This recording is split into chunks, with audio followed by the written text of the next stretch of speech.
Bismillahirrahmanirrahim. Assalamualaikum warahmatullahi wabarakatuh. Salam sejahtera, salam kebajikan. Yang kami hormati para Wakil Ketua DPR RI, yang kami hormati para anggota DPR RI, hadirin sekalian yang berbahagia. Puji syukur kehadirat Allah Subhanahu wa Ta'ala, Tuhan yang Maha Esa, yang telah memberikan rahmat, karunia dan hidayahnya sehingga kita dapat hadir dalam rapat paripurna penutupan masa persidangan 2 tahun sidang 2022-2023. Sidang Dewan yang terhormat, pada masa persidangan ini, DPR RI bersama dengan pemerintah telah berhasil menyelesaikan 6 rancangan undang-undang menjadi undang-undang dan 13 rancangan undang-undang yang saat ini berada dalam pembahasan pembicaraan tingkat 1. DPR RI juga telah menetapkan program legislasi nasional Undang-Undang Perubahan keempat tahun 2020-2024 sebanyak 259 RUU dan program legislasi nasional prioritas tahun 2023 sebanyak 39 RUU dengan rincian sebagai berikut. 25 RUU diusulkan oleh DPR RI, 11 RUU diusulkan oleh pemerintah, dan 3 RUU diusulkan oleh DPD. Sidang Dewan yang terhormat, dalam pelaksanaan fungsi pengawasan, selain pengawasan reguler yang menjadi urusan setiap alat kelengkapan Dewan, DPR RI telah memberikan perhatian pada berbagai persoalan yang muncul di tengah-tengah masyarakat. Antara lain, 1.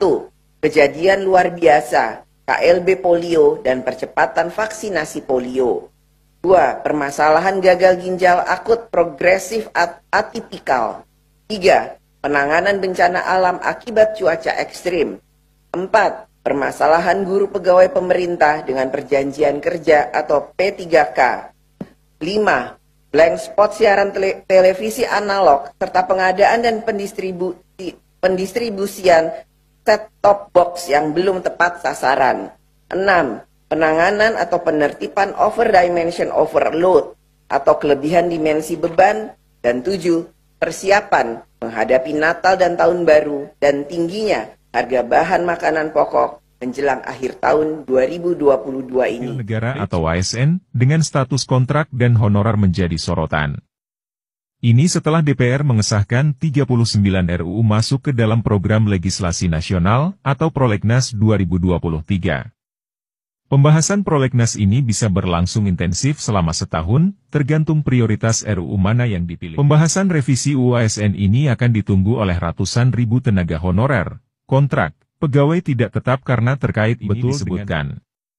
Pengangkatan PNS secara langsung ini dilakukan secara bertahap, namun harus sudah selesai dilakukan paling lambat 3 tahun sejak yang disisipkan oleh DPR direvisi. Lebih dipertajam lagi bahwa pengangkatan tenaga honorer, pegawai tidak tetap, pegawai tetap non-PNS, dan tenaga kontrak menjadi PNS sebagaimana dimaksud dalam pasal 131A ayat 1, dimulai 6 bulan, dan paling lama 3 tahun setelah undang-undang ini diundangkan.